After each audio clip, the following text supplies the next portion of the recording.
श्रोते हो, नमस्ते. आपल्या सर्वांना शुभ दिवस. श्रोते हो, जीवनाचा प्रवास करत असताना नातं टिकवणं महत्त्वाचं असतं आणि नातं टिकवून ठेवण्यासाठी काही गोष्टी जीवनामध्ये आत्मसात करणं हे सुद्धा गरजेचं असतं आणि त्या गोष्टी आपल्याला माहिती असणं हेही गरजेचं असतं. श्रोते हो, नातं टिकवण्यासाठी या गोष्टी नेहमी लक्षात ठेवा. जीवनात कधीही खोटं बोलू नका. एकमेकांवर प्रेम करा. नेहमी गोड वागा. आपला संवाद हा खुला ठेवा. ब्रेकअप बद्दल कधीही कोणाशी बोलू नका. कधी दुखावला तर माफ करण्यावर लक्ष द्या. आपला अहंकार हा बाजूला ठेवायला शिका. ठीक आहे असं म्हणू नका जेव्हा ते खरंच नसतं. श्रोते हो, भूतकाळाची सध्याच्या नात्याची तुलना करू नका. स्वारी म्हटलं तर मनापासून म्हणा. देणं घेणं या तत्वाचं पालन करत राहा. श्रोते हो, आपल्या भूतपूर्व प्रेयसी आणि प्रियकराबद्दल बोलू नका. भांडण झाल्यावर लगेच ते सोडवण्याचा प्रयत्न करा. त्यामध्ये वेळ जाऊ देऊ नका. आपल्या जोडीदाराच्या भावना या नेहमी समजून घ्या. जरी कोणीही परिपूर्ण नसतं तरी तुमच्यासाठी योग्य व्यक्ती नक्की असते. बघा, पडते का? नक्की विचार करूया. चला, आजही आपल्यासाठी सुंदर विचारांची ही शिदोरी, ही मालिका अशीच पुढे घेऊन आलोय. चला करूया सुरुवात सुंदर विचारांना, सुंदर सुविचारांना.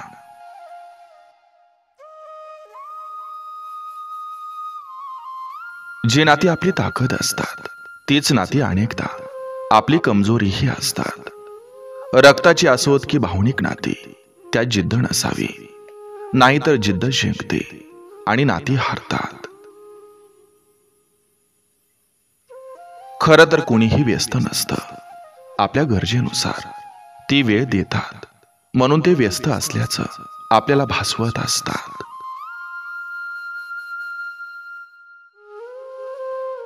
आरसा खूप कमकुवत असतो पण तो सत्य दाखवायला घाबरत नाही. दोन्हीपेक्षा 4 पावलं मागं राहिलात तरी हरकत नाही, पण तयारी अशी करा की कधी दुनियेच्या पुढे निघून जाऊ कळणारही नाही.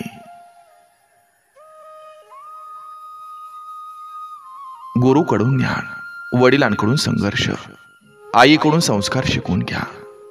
बाकी राहिलेलं दुनिया तुम्हाला आपोआप शिकवून जाईल. जेव्हा तुम्ही हारलात असं लोक गृहीत धरून चालतात तेव्हा तुमचं जिंकणं हे खूप महत्वाचं असतं. साखर अंधारात किंवा उजेडात खाल्ली तरी ती नेहमीच तोंड गोड करते. त्याचप्रमाणे चांगलं कर्म हे न कळत जरी केलं तरी त्याचं फळ नेहमी गोड असतं.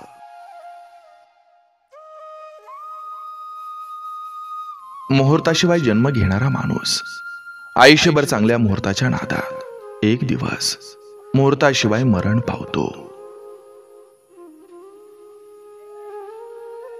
एखाद्याची वाईट वेळ पाहून त्याची थट्टा करत असाल तर लक्षात ठेवा, वेळेचा फेरा फिरला की तुम्ही सुद्धा रस्त्यावर येऊ शकता.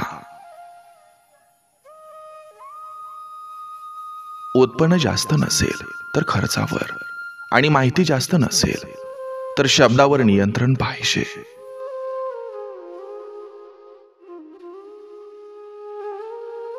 सगळ्यांची मनं जपण्याचं कॉन्ट्रॅक्टर घेणं म्हणजे आपल्या अस्तित्वाचं आपणच विसर्जन करणं. जर एखाद्या गोष्टीचा घमंड झाला तर मसनात एक चक्कर मारून या. तुमच्यापेक्षा भारी लोक तिथं राग झालेत.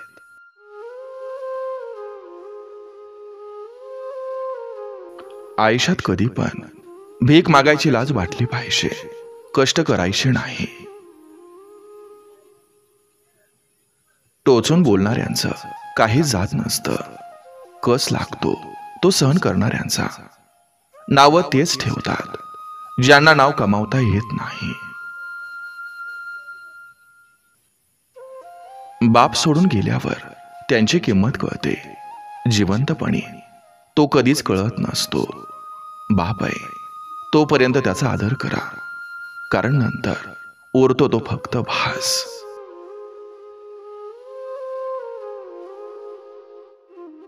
रिकामा खिसा असल्यावर काळं कुत्र सुद्धा विचारत नाही. हातात जॉब नसल्यावर घरचे सुद्धा फुकट चारत नाहीत. जिवंत आहे तोपर्यंत अस्तित्व आहे. मेल्यावर 13 दिवसापेक्षा जास्त कोणी रडत नाही. कधी कोणाच्या बोलण्यावर लगेच विश्वास ठेवू नका. आपण जेवढ्या लवकर विश्वास ठेवतो तेवढ्याच लवकर आपला विश्वासघात होतो. संसार हा मोठी ठेवायचा नाही तर मिठी ठेवायचा असतो. हे ज्यांना कळतं ते संसार जिंकतात. नाती मोठीत घुसमटतात तर मिठीत अजूनच फुलतात.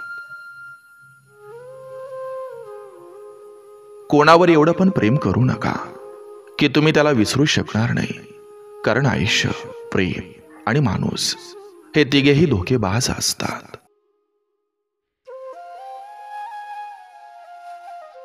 तुमचा स्वभाव कितीही चांगला असू द्या, सुस्वभावी असू द्या, पण तुमची किंमत ही तुम्ही समोरच्याला किती उपयोगी येता यावरूनच तुमची किंमत केली जाते.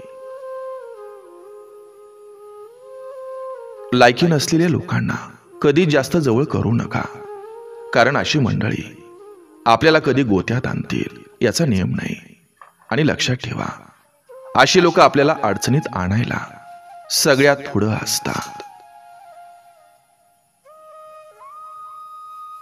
आजकाल लोक गरज पडल्यावर रुईसारखं नरम होतात आणि गरज संपली की सुईसारखं टोचतात. घरात शत्रू निर्माण केल्यामुळं बाहेरचा शत्रू न लढताही जिंकतो.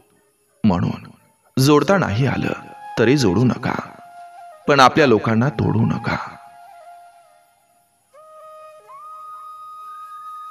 ज्याला माणसं सांभाळता येत नाहीत त्यानं कमीत कमी तोंड तरी सांभाळलं पाहिजे.